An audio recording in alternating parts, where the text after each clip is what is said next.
పరదేశులనై ఉండక పరిశుద్ధులతో ఏకపటస్థులను దేవుని ఇంటి వారునై ఉన్నారు. చాలు, మీరు దేవుని ఇంటి వారై ఉన్నారు. పరిశుద్ధులతో ఏకపట్టణస్థులుగా దేవుని ఇంటి వారై ఉన్నారు. ఈ నిశ్చితార్థ కార్యక్రమంలో ఇక్కడ కూర్చున్న ఈ బిడ్డలిద్దరూ కూడా పరిశుద్ధాత్మ దేవుని యొక్క సన్నిధిలో, సర్వోన్నతుడైనటువంటి దేవుని చిత్తంలో, మహోన్నతుడైనటువంటి దేవుని కృపలో ఈ బిడ్డలిద్దరూ కూడా కొన్ని రోజుల తర్వాత వారు పరిశుద్ధ వివాహము జరిగిన తర్వాత వారు ఒకే ఇంటి వారిగా ఉండబోతున్నారు. దానికి నిదర్శనంగా ఈ రోజున ఇంతమంది దైవజనుల సంఘము బంధుమిత్రుల మధ్యలో ఈ యొక్క అంగీకారం అనేటువంటి నిశ్చితార్థ కార్యక్రమం జరుగుతుంది. ఈ సమయంలో ఈ యొక్క కుమార్తెను భవిష్యత్తులో దేవుడు లేక ఇప్పుడే దేవుడు వారిని ఏ విధంగా సిద్ధపరచాలి అని దేవుడు అనుకుంటున్నారంటే, మీరిద్దరూ కూడా దేవుని ఆత్మ చేత ఒక్కటిగా ఉన్నారు. మీరు ఒకటిగా చేయబడుతున్నారు. రెండవది, మీరిద్దరూ కూడా ఒకే ఇంటి వారై ఉన్నారు. ఏ ఇంటి వారై ఉన్నారు అంటే మీరు దేవుని ఇంటి వారై ఉన్నారు. ప్రైజ్ ది లార్డ్, హల్లెలూయా. మీరు దేవుని ఇంటి వారై ఉన్నారు. ఒకసారి మా పెద్దబాబు ప్రసంగం చెప్తూ ఉంటే ఒక మాట ఆయన ప్రసంగంలో జ్ఞాపకం చేశాడు. 3 స్థలాల్లో జ్ఞానం దొరికిద్దట. ఒక స్థలము అమ్మఒడిలో, 2వ స్థలము బడిలో, 3వ స్థలము చర్చిలో.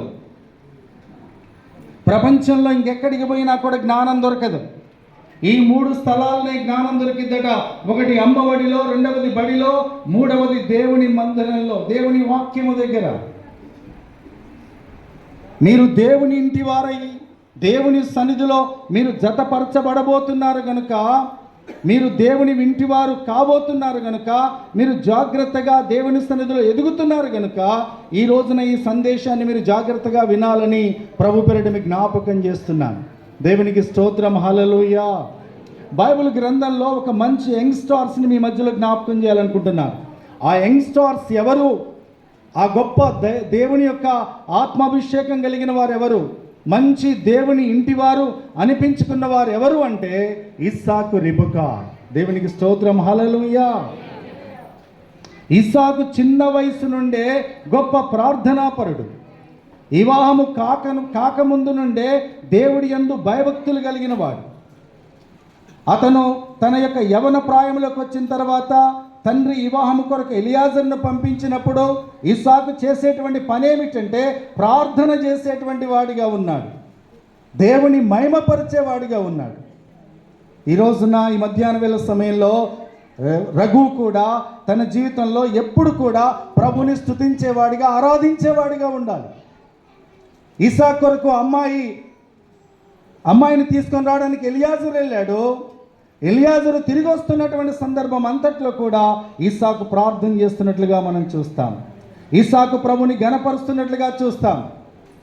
అక్కడికి వెళ్ళినటువంటి ఎలియాజరు ఎదుగుతున్నాడు. ప్రభు పాదాల దగ్గర కనిపెట్టి ప్రార్థన చేస్తున్నాడు.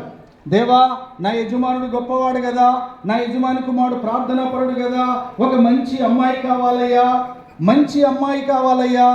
నా యజమానుడి కుమారుడుకున్న హృదయం కలిగిన అమ్మాయి కావాలి ప్రభువా.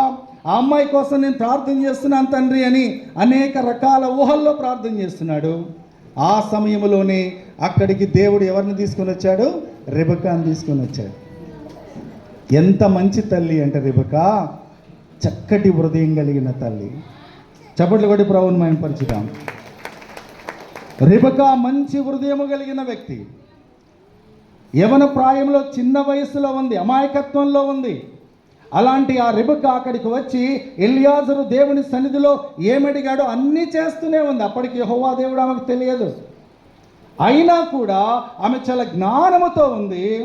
ఆ ఎలియాజరు అడిగిన దానికంటే మించి ఆమె గొప్ప అద్భుతాన్ని అక్కడ చేయగలిగింది. ప్రైజ్ ది లార్డ్, హల్లెలూయా.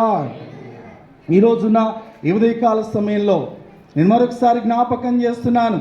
నీ బాల్య దినము నుండే మీరు ప్రభుని ఆరాధిస్తున్నారు. మేమిన్న సాక్ష్యాన్ని బట్టి బాల్య దినముల నుండే మీ తల్లి ఒడిలో అనేక విషయాలు నేర్చుకున్నారు. బాల్య దినముల నుండే మీ ఆత్మీయ తండ్రి దగ్గర అనేక విషయాలు, తల్లిదండ్రుల దగ్గర అనేక విషయాలు నేర్చుకొని ఉన్నారు. ఇక ముందు కూడా మీరు ఎలా ఉండాలి అంటే ప్రభు సన్నిధిలో భయముతోనూ భక్తితోనూ వణుకుతోనూ దేవుని ఆశీర్వాదం మీరు పొందాలని జ్ఞాపకం చేస్తున్నాను.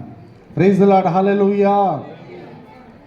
బైబిల్ వాక్యాన్ని మనం చదువుతున్నప్పుడు రిబకా ఇస్సాకుల వివాహం జరిగిన తర్వాత, ఇస్సాకు యొక్క ఇంటికి రిబకా తేబడిన తర్వాత, నేను 100లో 100 మార్కులు, 100 కంటే 1000 మార్కులు నేను ఎవరికి ఎక్కువగా వేస్తానంటే రిబకాకే ఎక్కువ మార్కులు వేస్తాను. సహజంగా వాక్యం చదువుతున్నప్పుడు రిబకాలో ఏదో దోషం కనపడ్డట్టుగా మనకు అనిపిస్తుంది, కానీ వాక్యాన్ని మనం చాలా జాగ్రత్తగా ధ్యానం చేస్తే ఏమాత్రము కూడా బైబిల్ గ్రంథంలో రిబకాలో ఏమాత్రము కూడా దోషం ఉన్నట్లుగా మనం కనిపెట్టలేదు.